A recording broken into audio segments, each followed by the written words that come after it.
Hi friends, welcome back to 5 star rating kitchen. గుడ్డు మిశ్రమాన్ని ఎప్పుడైనా గుంత పొంగనాలు దానిలో వేసి చూసారా? అయితే ఒకసారి ఇలా కొత్తగా ట్రై చేసి చూడండి, భలే రుచిగా ఉంటాయి. ముందుగా దీనికోసం ఒక మిక్సింగ్ బౌల్ తీసుకొని దానిలో 3 గుడ్ల వరకు పగలగొట్టి వేసేసుకోండి. పగలగొట్టిన గుడ్లలో పసుపు 1/2 స్పూన్ వేసుకోవాలి.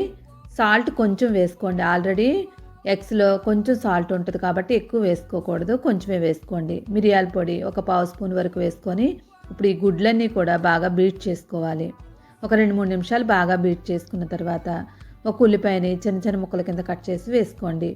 పచ్చిమిరపకాయని ఒకటి తీసుకొని వాటిని కూడా ముక్కల కింద కట్ చేసి వేసుకొని బాగా కలిపేసుకోండి. ఫ్రెష్ కొత్తిమీర తీసుకొని దాన్ని కూడా వేసుకొని కలిపేసుకోవాలి. ఇప్పుడు మొత్తం కలుపుకున్న దాన్ని పక్కన పెట్టుకొని స్టవ్ వెలిగించి దానిపైన గుంత పొంగనాలు వేసే ట్రే పెట్టేసుకోండి. దానిలో ఎక్కువ నూనె కాకుండా 2 స్పూన్ల వరకు నూనె వేసుకోవాలి. నూనె బాగా వేడైన తర్వాత మనం బీట్ చేసుకున్న గుడ్డు మిశ్రమాన్ని దీనిలో వేసుకోవాలి. నూనె వేడైన తర్వాత మీడియం ఫ్లేమ్ మీద పెట్టుకోండి. ఇప్పుడు మొత్తం అన్నిటిలో వేసేసుకొని మూత పెట్టి ఒక 3 నిమిషాల పాటు బాగా ఎర్రగా అయ్యే వరకు వేయించుకోండి. వెనకవైపు అంతా కూడా బాగా కాలిన తర్వాత మొత్తం అన్నింటినీ కూడా తిప్పేసుకోండి. ఇలా మొత్తం తిప్పుకున్న తర్వాత మళ్ళీ మూత పెట్టేసుకొని మళ్ళీ ఒక 3 నిమిషాల పాటు రెండో వైపు కూడా బాగా వేగనివ్వాలి. స్టవ్ మాత్రం హై ఫ్లేమ్ మీద కాకుండా మీడియం ఫ్లేమ్ మీద ఉంచుకోండి. రెండో వైపు కూడా ఎర్రగా అయిన తర్వాత చెక్ చేసుకోండి. ఎర్రగా అయిందో లేదో చెక్ చేసుకొని అప్పుడు ఒక ప్లేట్లోకి తీసేసుకోండి.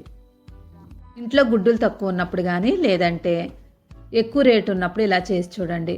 ఇలాగే మొత్తం ప్లేట్లోకి తీసుకున్న తర్వాత దీన్ని పక్కన పెట్టుకొని పొయ్యి మీద ఒక కడాయి పెట్టుకోండి. కడాయి హీట్ అయిన తర్వాత 1 స్పూన్ వరకు నూనె వేసుకోవాలి. నూనె బాగా వేడైన తర్వాత మెంతులు ఒక 1/2 స్పూన్ వేసుకోండి. తర్వాత 1 రెమ్మ వరకు కరివేపాకు వేసుకొని ఈ రెండింటిని కూడా ఫ్లేవర్ అంతా దిగే వరకు వేయించేసుకోండి. ఇది 1 నిమిషం పాటు వేగిన తర్వాత దీనిలో 2 ఉల్లిపాయలను తీసుకొని చిన్న ముక్కల కింద కట్ చేసుకొని వేసుకోవాలి. తర్వాత దీనిలో 2 పచ్చిమిరపకాయలని వీటిని కూడా చిన్న ముక్కల కింద కట్ చేసి వేసుకోండి. ఇప్పుడు ఈ రెండింటినీ కూడా బాగా వేగనివ్వాలి. అలానే మరీ ఎర్రగా అయ్యే వరకు వేయించకూడదు. జస్ట్ మనకి కలర్ మారాలంతే, మరీ బ్రౌన్గా అయ్యే వరకు వేయించకుండా ఈ కలర్ వచ్చిన తర్వాత ఒక టమాటాని తీసుకొని పొడవుగా కట్ చేసుకొని వేసుకోవాలి.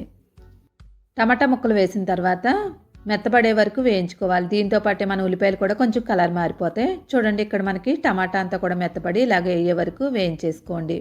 ఇలా వేగిన తర్వాత ఇప్పుడు దీనిలో మనం పసుపు 1/2 స్పూన్ వేసుకోవాలి. రుచికి తగినట్లుగా ఉప్పు వేసుకోండి. ఉప్పు కొంచెం ఎక్కువే పడుతుంది, చూసి వేసుకోండి. తర్వాత దీనిలో కారం 2 స్పూన్ల వరకు వేసుకోవాలి. ఉప్పు కారం కూడా కొంచెం ఎక్కువే వేసుకోండి. ఇప్పుడు కారం పచ్చివాసన పోయే వరకు వేయించేసుకోవాలి. మొత్తం అంతా కూడా మనకి కలిసేలాగా మొత్తం అంతా కలిపేసుకోండి. ఇలా మొత్తం అంతా కలుపుకున్న తర్వాత దీనిలో ఒక 1/2 గ్లాస్ వరకు నీళ్లు వేసుకోండి. నీళ్లు వేసుకొని మళ్ళీ ఒకసారి కలిపేసుకొని ఇప్పుడు మనకి కారం అంతా కూడా పచ్చివాసన పోయే వరకు ఒక 2-3 నిమిషాల పాటు మూత పెట్టి ఉడికించుకోవాలి. మూత పెట్టేసి 2 నిమిషాలు ఉడికించుకోండి. 2 నిమిషాల తర్వాత మూత తీసి మళ్ళీ ఒకసారి కలిపేసుకోవాలి. ఇలా నీళ్లు వేసి ఉడికించడం వల్ల మనకి కారం అనేది వాసన ఉండదు అసలు. చూడండి, మొత్తం అంతా కూడా దగ్గరికి అయిపోయింది కదా. ఇలా అయ్యే వరకు వేయించేసుకొని ఇప్పుడు దీనిలో ఒక నిమ్మకాయ సైజు అంతా చింతపండు తీసి ముందే నానబెట్టి ఉంచుకొని దాని రసాన్ని వేసేసుకోండి. పులుపు ఎక్కువ తినేవాళ్ళు ఉంటే కనుక కొంచెం ఎక్కువ తీసుకోవచ్చు, కానీ నిమ్మకాయ సైజు అంత అయితే మనకి కరెక్ట్గా సరిపోద్ది. ఇప్పుడు ఈ రసం మొత్తం అంతా కూడా ఒకసారి బాగా కలిపేసుకొని మూత పెట్టి ఒక 3 నిమిషాల పాటు ఉడికించుకోవాలి. 3 నిమిషాల తర్వాత మూత తీసి మళ్ళీ ఒకసారి బాగా కలిపేసుకోండి. కలుపుకున్న తర్వాత ఉప్పు సరిపోయిందో లేదో ఒకసారి చెక్ చేసుకోండి.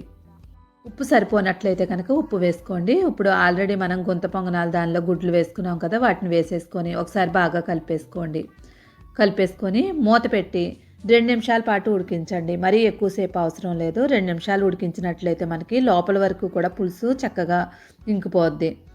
2 నిమిషాల తర్వాత కొంచెం దగ్గర పడుతుంది. ఇలా దగ్గర పడిన తర్వాత కొత్తిమీర వేసుకొని స్టవ్ ఆఫ్ చేసేసుకొని మళ్ళీ ఒకసారి మూత పెట్టుకోండి.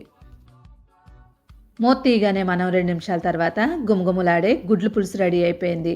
చాలామంది గుడ్లు ఉడికించి చేసుకుంటూ ఉంటారు, కానీ ఇలా డిఫరెంట్గా చేసి చూడండి. లోపల వరకు కూడా పులుసు చక్కగా వెళ్తుంది. గుడ్లు వేసినప్పుడు లోపల వరకు వెళ్దు, కానీ ఇక్కడ మనం గుడ్లు గుంత పొంగనాల్లో వేసాం కాబట్టి చక్కగా ఇంకుతుంది. ఇది మనకి రైస్, రోటీ, చపాతీ దేనిలోకైనా కూడా చాలా అంటే చాలా బాగుంటుంది. వీడియో నచ్చితే తప్పకుండా లైక్ చేసి ఛానల్ సపోర్ట్ చేయండి. Thank you.